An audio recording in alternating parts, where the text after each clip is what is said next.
Hello and welcome to the Marketing Times Analytics podcast. I'm your host, Alex Sofronas, and today I'm on with Payal Raj. Payal, would you like to introduce yourself? Thanks for having me, Alex.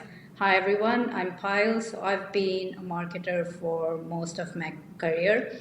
Currently based in Chicago, been around a couple of places, grew up in the Middle East, lived for a bit in India, lived for a bit in London.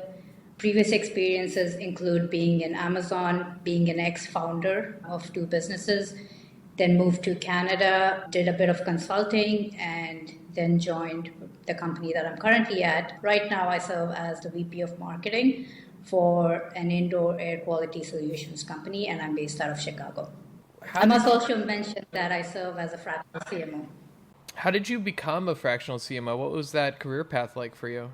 So for me, it was very organic. I want to say it happened by chance. I wasn't expecting it. I didn't know that a career existed as a fractional CMO. So what ended up happening is when I moved to Canada, I was trying to look for marketing.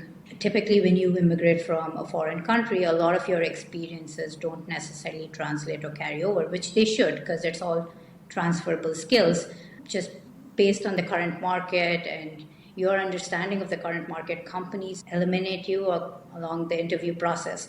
So what ended up happening is I started consulting for a startup at the time based in Toronto, and what they were doing is they launched programs on their platform for tech entrepreneurs that were moving from other countries and were looking to expand in Canada. So I served as a marketing consultant. I started helping out companies that were based globally and had market share or footprint internationally and were looking to immigrate into Canada, or tech entrepreneurs who were looking to find a job in the Canadian market. So through that consulting process, I was heavily networking. So I think a lot of us miss this point where as marketers, we're meant to network. The more we network, the better. So I was networking in the tech industry. I would attend a lot of the conferences and congresses. And I started meeting different people within the network. And nothing really came out of it until 2 years after the fact. I kept consulting with that firm for about a year and a half. And then I joined the company that I'm currently at. When I joined this company, someone from one of those networking events, I guess she found me on LinkedIn, just based on my experience, reached out saying, hey, we're starting a new program. So what ended up happening is they started working with the government of Canada.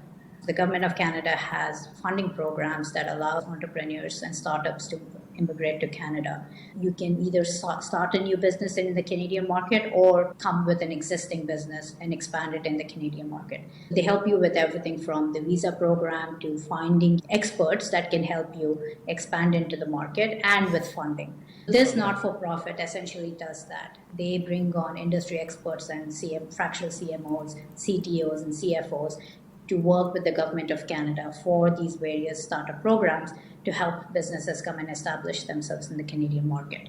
So it happened by chance. I networked with her 2.5 years prior, and I think my name stuck and we had similar contacts and connections. I kept seeing her at events, but nothing really came out of it. But I think that networking helped because I remained top of mind for her. So when the opportunity opened up, she reached out, and I've been consulting with them for the last 2 years almost. I want you to ask yourself a question. How much of the data that your business collects is actually used to drive contextual marketing campaigns? The capabilities of the marketing industry are evolving rapidly, and that's great news for businesses. More data is becoming available at increasing levels of granularity, and that data can be used to create better marketing campaigns that better resonate with your key audiences and increase customer conversion rates. Marketing tactics are becoming more focused and contextual, which is bridging the gap between B2B and B2C marketing. At the end of the day, we're marketing to individuals, whether they're buying on behalf of a business or whether they're buying a product or service for their home. My name is Alex, and I'm an expert in data, analytics, and direct marketing. I've managed over $70 million in media spend, over $10 million in agency fees, and I have a proven track record in lowering cost per sale in direct marketing, digital media, and paid search campaigns. I use data and analytics to dive into campaign performance, identify growth opportunities, and action on those insights to deliver business results. I've worked at companies like IBM and DirecTV, where I've leveraged LTV analytics and customer insights to identify profitable groups of customers and drive demand amongst those customer groups. The secret is in de-averaging campaign and audience performance, understanding the components of profitability and tying that together with audience segmentation. So the question is, are you using the right data to maximize your marketing potential? Grab time with me to learn how you can get the most sales out of your marketing efforts. Thanks for listening. I'm curious about the role of a fractional CMO and how it differs from a full-time CEO. Could you walk us through some of the differences? Yeah, so I think the role of a fractional CMO is very dynamic because you're not necessarily from the industry that you're consulting within. There's a sense of urgency because these companies don't have all the time. You're not a full-time hire. So they have you for a very limited period of time, and each minute that you're consulting with them is a cost to them. There's a sense of urgency. You have to bring a lot of leadership skills because they're essentially relying on you to help them chart their path. Either they're under-resourced or they're scaling and they don't have enough resources to hire a full-time CMO. And I think the one thing is people often confuse the fact that if you're a fractional CMO or a CMO marketer of any sort, you have to be a specialist. But I think it's the opposite, because to be a fractional CMO, you have to be more of a generalist where you have an understanding of every aspect and element of the marketing landscape, and you have enough market knowledge for the market that you're serving, and you have enough broad knowledge to serve any sort of company, right? Industry agnostic. So I've consulted with companies that are health tech companies, that are SaaS companies, companies that are now in the Bitcoin and gaming space, which I've never been or worked with in my career, but it's such a transferable skill wherein you don't have to necessarily be the industry expert, but you need to understand how you can help this company grow and scale. And when it comes to the day-to-day, what does that look like? Yeah, so it differs from what the need of the companies that you serve for are, right? But you do everything. You can come in and help them with their strategic planning. You can help them in building up their tactical execution plan and then assist them along the execution process. A lot of times you also come in and helping them recruit agencies or advertising partners, different marketing agencies that can help them in the execution. They're probably not necessarily growing an in-house team. So then what ends up happening is you're the strategic planner, but you're also helping them manage those partners and manage the budget and the costs within that. A lot of the times as a fractional CMO, you don't get into the tactical day-to-day. You have a very holistic approach where you're very strategic. You're looking at the budget, you're looking at the roadmap, you're aligning with who their CTO is, you're aligning with the product team, you're aligning with the sales team. You're essentially aligning with their leadership team to help them understand how they should be marketing themselves in that current market. If needed, at certain points, you do get into the tactical elements of it, but for the most part, you're very strategic. So when you're working with early stage startups, what are some of the challenges that you face compared to maybe a more mature company? Yeah, so a lot of the organizations that I worked with are early stage startups in the North American market. So these are, for the most part, I want to say 80% of the companies that I work with have been established startups in their own markets. So you can say Mexico, India, the Middle East. So they have market share there to an extent, and they're early stage in the Canadian market. So some of the challenges are, the one primary challenge is understanding the market landscape, right?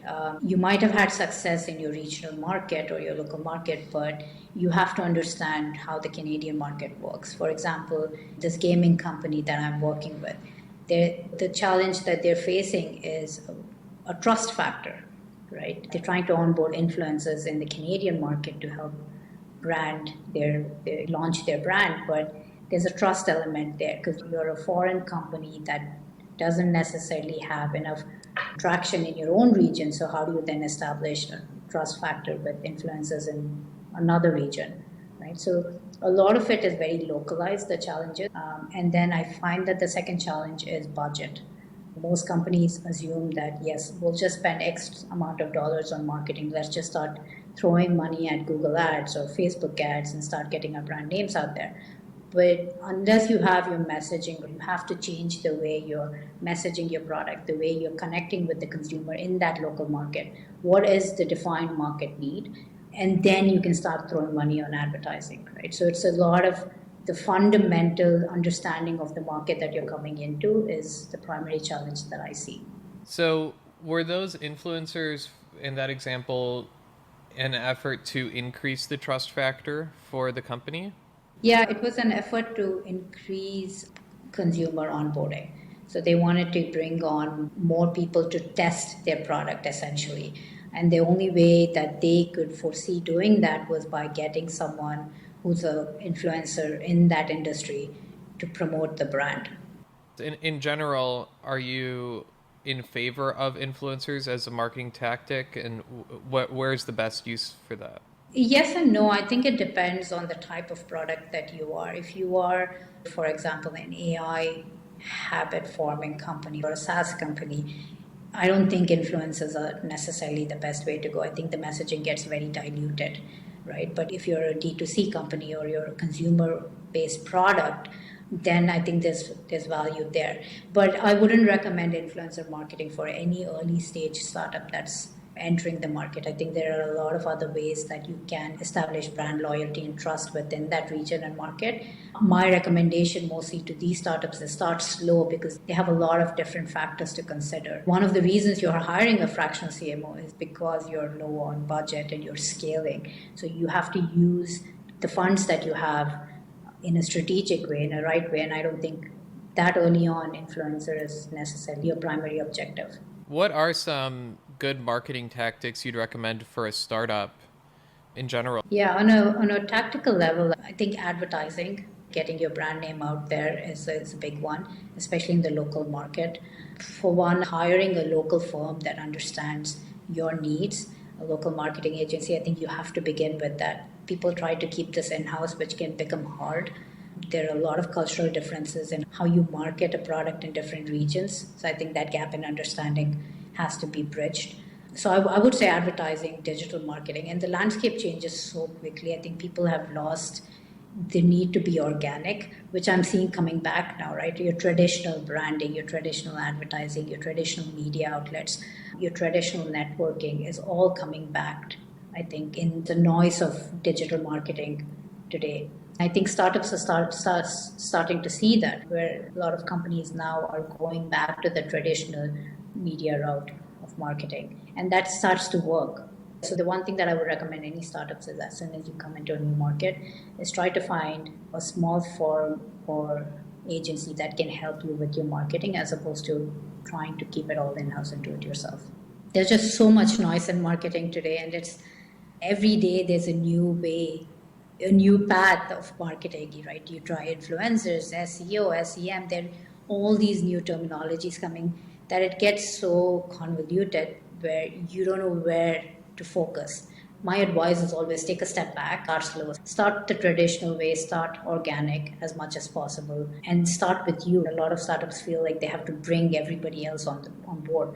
The way we've gotten so far, and like I said, networking is so big, which I think we miss out.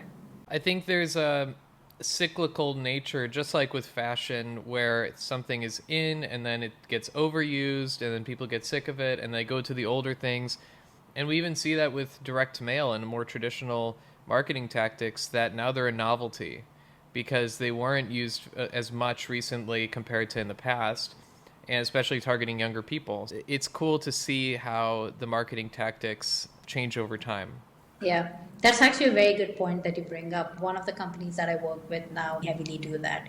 So they're starting to send out handwritten thank you notes for every customer that they onboard, right? There's a really well put together marketing pack, like a welcome kit that they put and send. Those things were lost 5 years ago. We never did that. You'd get an email that came in which was automated saying welcome to X, Y, and Z, thank you for joining us. But now it's all about the founders writing a handwritten note and a really nice postcard, and you have a little stamp on it. It's so customized and it's so personal that building a brand loyalty. I'm curious, how do you measure success as a fractional CMO? Do you align on it ahead of time? Here are my goals, or because a lot of the time it's the marketing is in an early stage. How do you determine what even the success measurements are going to be? So a lot of the times I find that we can't set measurable KPIs because you are coming in at such an early stage where you're still defining the strategy, what the go-to-market strategy should be. What are your channels that you have to pick? What are the verticals that you have to pick? And I find, at least in my case or my example, the companies that I work with, the tenure is an average of 6 months. And those 6 months are primarily strategic, where we're helping them establish their foundations, and then the metrics come in. So a lot of the times we're trying to establish what are your objectives for beyond the 6 months. So I'm not necessarily there at the measurement stage for them, with them, but I'm trying to help them set their path forward, right? Just what their approaches should be, what channels I've been using, what channels do you think will work or will not work? What are your alternatives? If X, Y, and Z doesn't work, okay, can I then move my channel? If I'm targeting this consumer base, should I then be thinking about this consumer base? So we're at a very strategic level. Most of the times we're not involved in setting up those metrics. It starts after they've strategized and executed. Some of the companies don't even have a business plan put together, right? So we're helping them when they come in to put their business plans together. So the marketing metrics are very, I want to say they're very novice, that they're not really measurable. They tend to change by the end of 6 months. When it comes to a startup, should marketing be profitable? Should there be a positive LTV to CAC? Or do you think that in the early stages, businesses who are trying to grow would be willing to goose their numbers, even if it's not super efficient, just to show that growth? How do you see startups approach profitability in marketing? Yeah, I've seen both. I've seen startups that approach it saying marketing has to be profitable from the get-go. And that's their personal vision for the company. My personal recommendation is I think you should give it the first year at least, where the marketing doesn't have to be the profit center of your business, because you're spending on brand awareness, you're spending on growth, you're spending on like customer acquisition. You're new to the market and you probably don't even have a product defined. You're testing the market out. You can't assume that marketing is going to be a profit center for the first year. Beyond that, yes, I agree. There has to be some measures put into place, because very quickly marketing can end up being the cost center, where we're not driving profits necessarily if you're not managed right. But in the first year, I don't think startups should heavily put pressure on themselves to measure their cost of acquisition, their lifetime value of their customers, because you're probably just acquiring that customer and testing out to see if you're even retaining them. We've had companies that didn't have a defined business model just yet.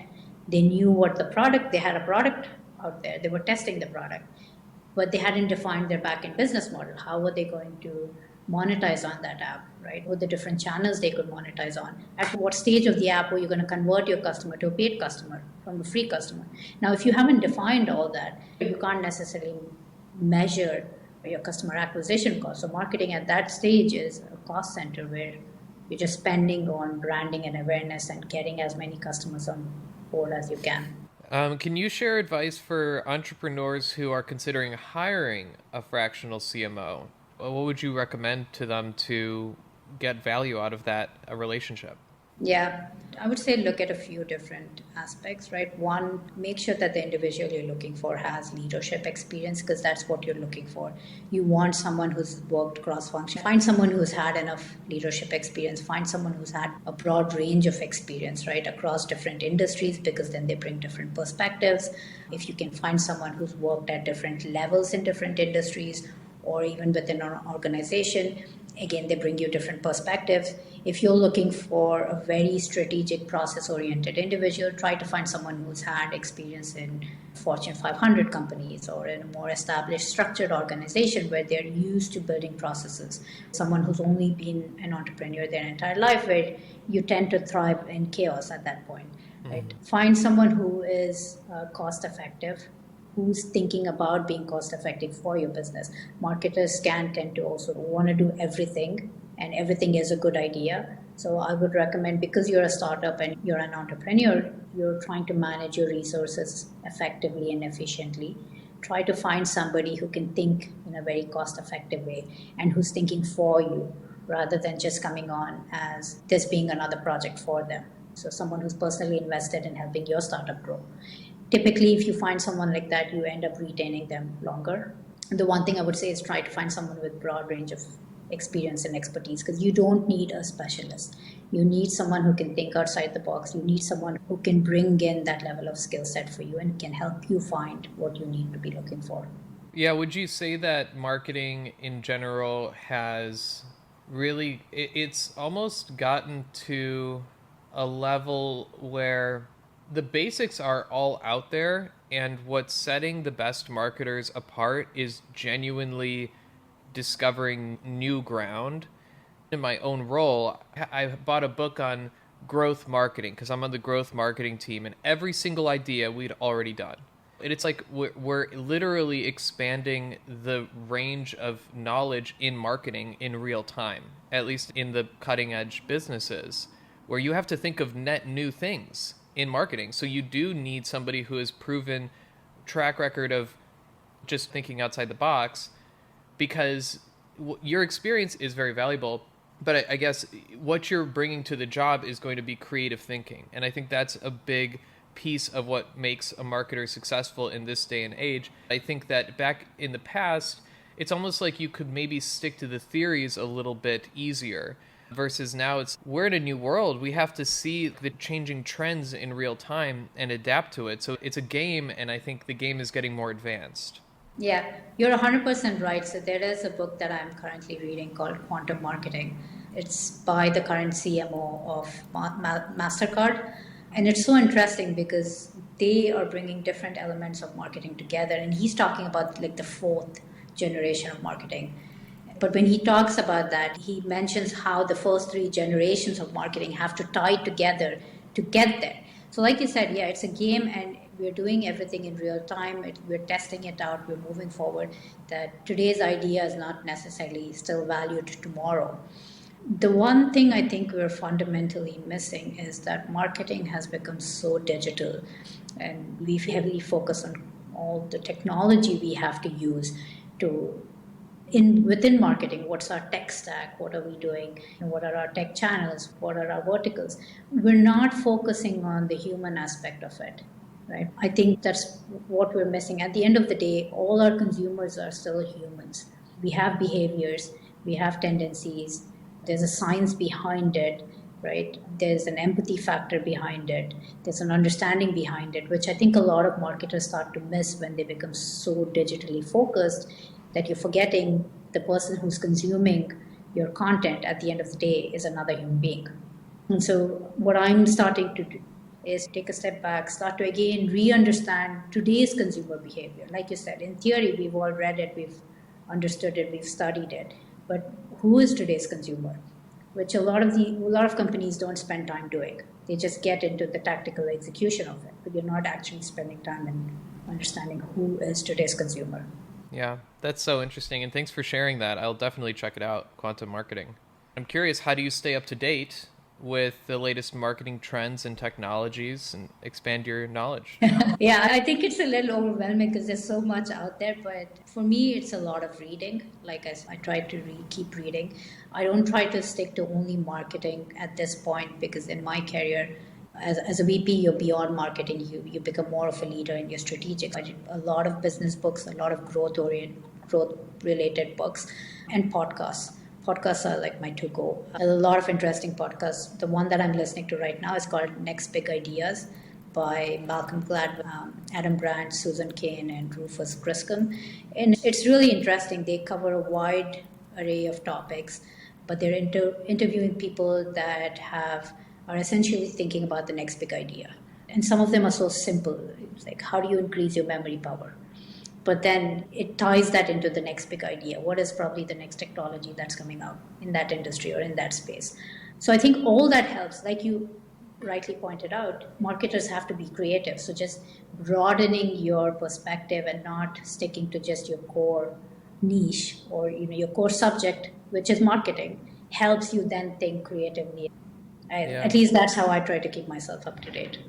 But I'm sure you can resonate. Marketing can quickly become just overwhelming if you dive deep into the subject. Yeah, it's challenging. I see it as there's two philosophies in my mind, which is that we need to continue to reinvent it, but then at the same time, we can't stray away too far from the original theories because they're built for a reason, and human nature hasn't changed very much in the last 50 years. So there's a reason that they were put in place. So what I find is, as much as I love diving into the data and finding things, a lot of the time your gut is correct about what people will respond to and what you should be doing to reach them. And if the data tells you differently, oftentimes that data is actually wrong. And we have to be in tune with our intuition about human nature. I think that's a lot of the core of marketing, and that's the intimidating part. It's hard to teach that stuff. There's so many different elements to marketing. It's very complex and philosophical when it comes to those discussions about what we should be doing, how we should be reaching people. And a lot of it's really, how do you spend the money, right? Like, it's investing, but the return is driving behavior. So it's similar to the stock market, but it's less measurable and predictive. We still have predictive models, but our return is different than theirs. Very different, yeah. But then again, you reiterated the point I made, that we're so indulged in the data that we've forgotten to see the human side of it. I think today's marketers really miss it. You have to be at the cusp of art, creativity, science, and data. Whereas people are choosing one or the other. You have the creatives who are completely creative, and then you have the analytical folk who are completely analytical. But I think as a marketer, you have to be all three. Well, especially in a leadership position, because that's where you're making decisions that consider all three of those. Exactly. Okay, how do you build a team when you're looking at an early stage startup? You mentioned you might be hiring an agency, and I guess it differs based on the needs of the team, but how do you go about actually building out the workforce in marketing for a startup? Yeah, so one thing I recommend is an agency, because they bring you different expertise, so you can truly assess what you need to bring in-house at certain points. But some startups are scaling, so they're already at a certain stage. At that point, when we've set their roadmap or we've set what their strategy needs to be, we always start with your tactical hires. Who are the folks that are executing on it? Typically, they're subject matter experts, right? So they are focused. You have your content creator, which is, I think, fundamentally necessary. You have your digital marketers, and you would start with those two individuals to begin with. You wouldn't necessarily hire a CMO or a marketing director or manager, because you don't need that. I think you can get away with consulting or hiring people to come in, and typically you instill that within the leadership team, within the startup. You give them what they need, the tools that they need to understand how they should be driving their marketing engine, but you hire the folks that can take the strategy and execute on it.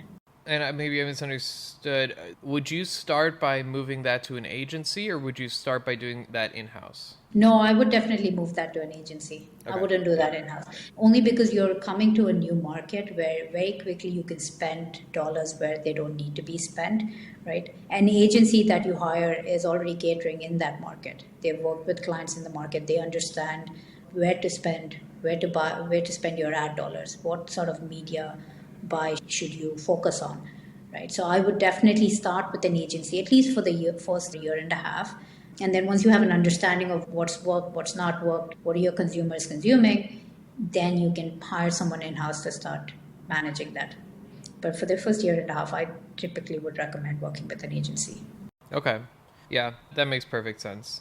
So when you're coming in and it's a new business, what data are you looking at to assess where the business stands and make decisions on how to improve it and how to build marketing out for it?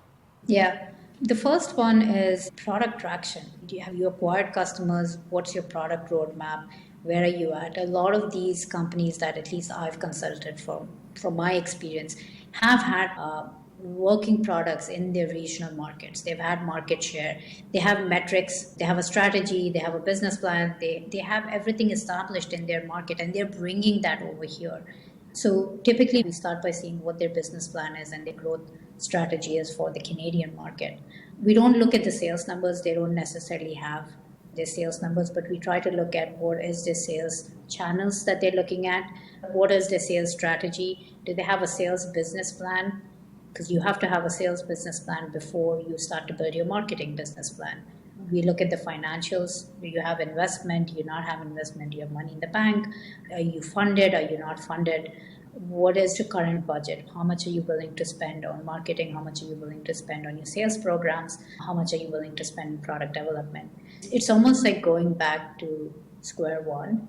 If you were a startup that hasn't even started yet, we would get that granular before we start to define their strategy. Because a lot of them get confused that because they've had previous success that you can replicate it in the current market, and we found that sometimes tends to fail because there's such a big gap you're missing. You're not understanding who your current market is, and which is why I think working with these sort of agencies that are bringing on industry experts from the regional markets help startups, right? Because we're helping them fundamentally understand, okay, we understand that your product's worked in a different region, but you might have to tweak it, or you might have to launch a sister product, or you might have to launch a different marketing approach, a different sales approach, right?